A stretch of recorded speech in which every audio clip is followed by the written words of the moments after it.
Assalamualaikum warahmatullahi wabarakatuh. Kita lanjutkan lagi kajian kita.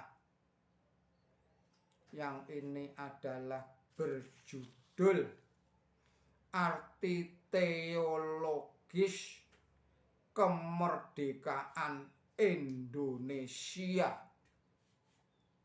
Ini adalah sebuah serial kristologi yang diuraikan oleh Haji Simon Aliasir. Saudara-saudara para pemirsa Kreweng Aji Channel yang berbahagia, serta kaum muslimin wal muslimat rahimakumullah. Assalamualaikum warahmatullahi wabarakatuh. Allah berfirman di dalam surat 5, surat nomor 5, yaitu surat Al-Maidah ayatnya 14. Bismillahirrahmanirrahim. Dan di antara mereka yang berkata, kami adalah orang Kristen, kami telah membuat perjanjian dengan mereka, tetapi mereka melalaikan sebagian dari apa yang dengan itu mereka diperingatkan. Maka dari itu kami bangkitkan apa yang dengan itu mereka diperingatkan. Mereka itu kami bangkitkan. Maka dari itu kami bangkitkan permusuhan dan kebencian di antara mereka sampai hari kiamat.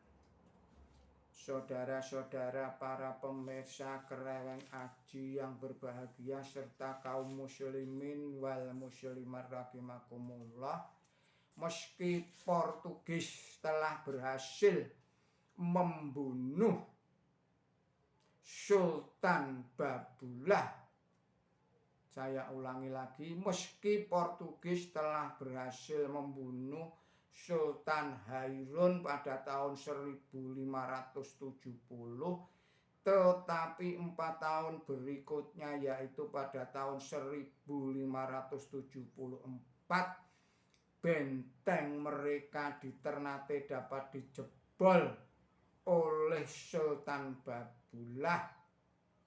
Saudara-saudara para pemirsa Kreweng Aji yang berbahagia, serta kaum muslimin wal muslimat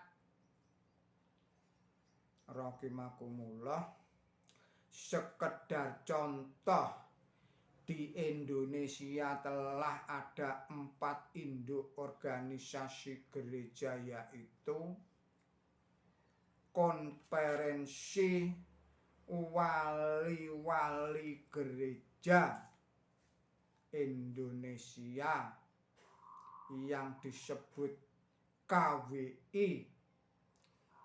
Juga ada Persekutuan Gereja-Gereja Indonesia atau PGI.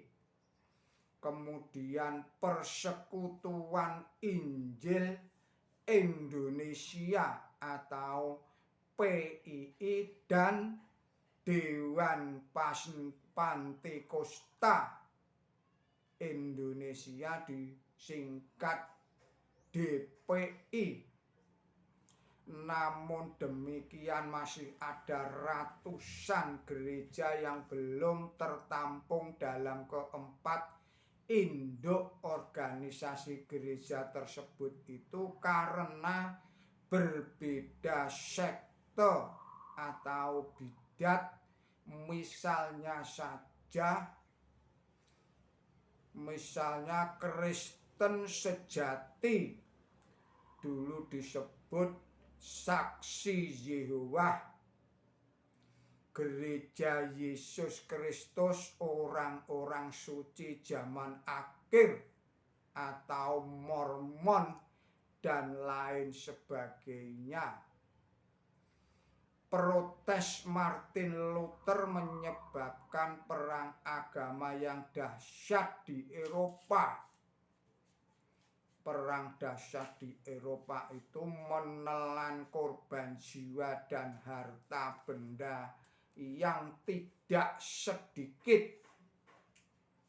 Perang agama itu untuk sementara di Eropa mereda karena perdamaian agama di Augsburg, Jerman pada tahun 1555 yang antara gereja Roma Katolik dan gereja Protestan setuju kepada asas coitus regio, quis religio. Siapa punya wilayah, dia punya agama. Asas perdamaian yang mengkaitkan wilayah dengan agama ini ternyata mengokohkan sumber perang agama baru yang lebih dahsyat. Sejarah mencatat perang agama semakin hebat setelah kerajaan Katolik, Portugis dan Spanyol mengembangkan imperialismenya ke wilayah Asia Tenggara pada abad ke-16 Masehi. Kerajaan Protestan Belanda yang baru bebas dari penjajahan Spanyol secara de facto pada tahun 1568, tetapi secara de jure pada tahun 1648 ikut nimbrung datang ke Indonesia pada tahun 1596.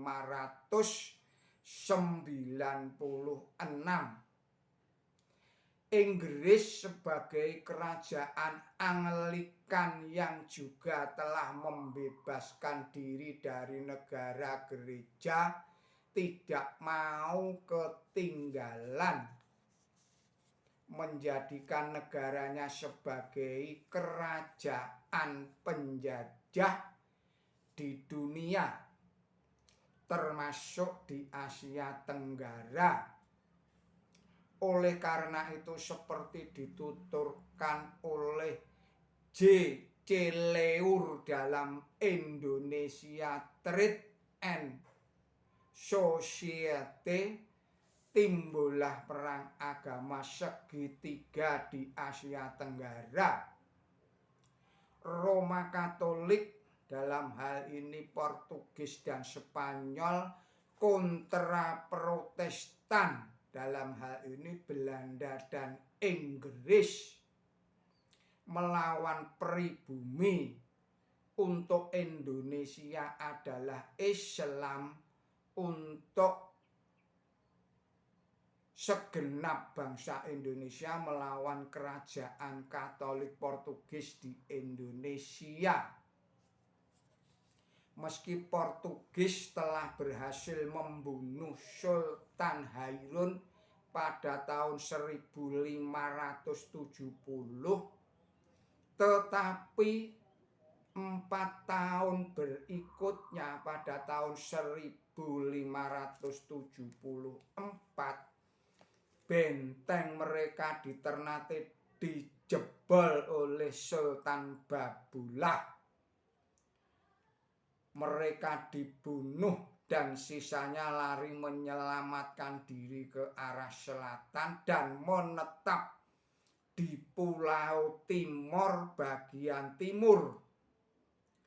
Timor bagian timur laut yang kemudian dikenal sebagai Timor Timur atau Tim-Tim.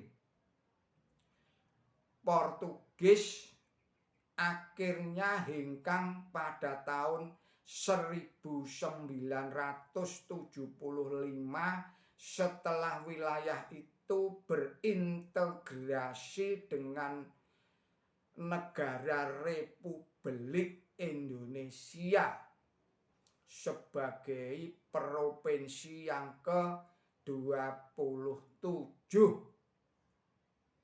setelah terjadi perang saudara yang memilukan antar penduduk di Timur Timur.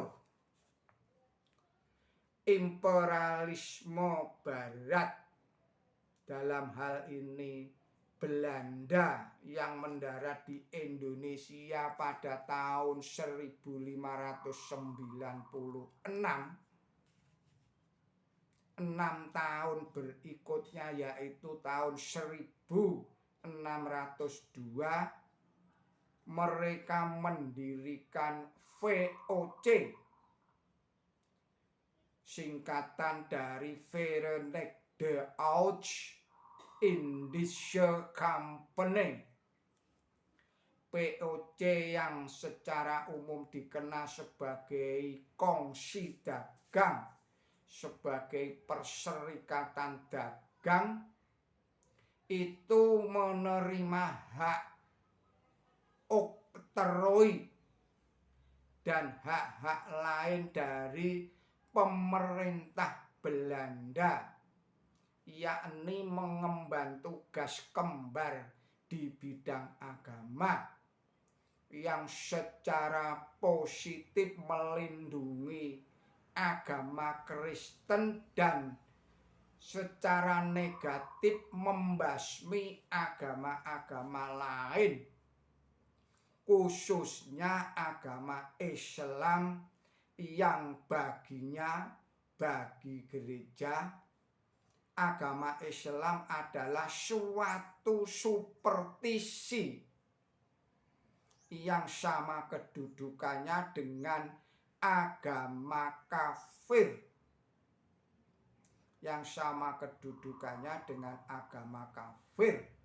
Demikianlah ditulis oleh Dr. J.L. Abineno dalam bukunya Sekitar Teologia Praktikta Romawi 2 halaman 105 sampai dengan 106. Saudara-saudara para pemirsa Kereweng Aji Channel yang berbahagia serta kaum muslimin dan kaum muslimat rahimakumullah, kiranya kita akhirkan sekian dulu video ini dan kita sambung lagi pada video-video yang berikutnya. Mohon maaf atas segala kesalahan dan kekilapan saya di dalam menyampaikan risalah ini. Billahi taufiq wal hidayah, ihdinas siratal mustaqim.